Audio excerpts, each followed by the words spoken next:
গোলাম TV, শুদ্ধ সঙ্গীতের প্রতীক।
কেউ মনে কিছু নিবেন না।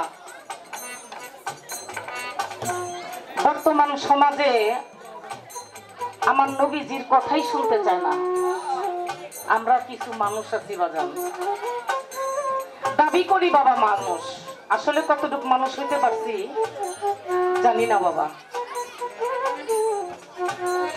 যেই নবীজি একজন উম্মত হয়ে উনি ভেস্তে যাবে না।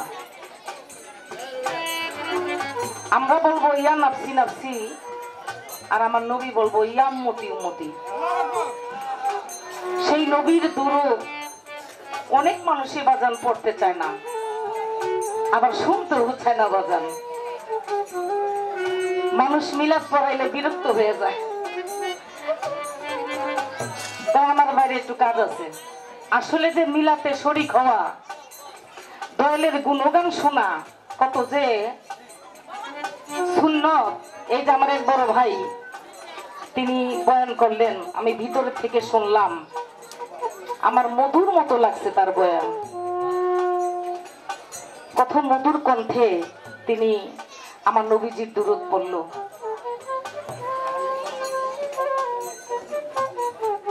হালিম ভান্ডারী ভাই যে আছেন তার প্রতি আমার সালাম রইল। তাই বলেছে, তোমার মতো এমন নবীজি আমি আর পাবো না। দেখা দিয়া ওহে রাসূল পুরাও মনের বাসনা, আমি আর পাবো না। লালন সাইজি লিখেছেন, কি আবেগ, কি কথা বলে গেছে বাজান। তুমি দিলে এরূপ শাসন, কে করিবে দিনের কারণ। তুমি দিলে, তুমি দিলে, তুমি দিলে এরূপ শাসন দয়াল গো, কে করিবে দিনের কারণ।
Tôi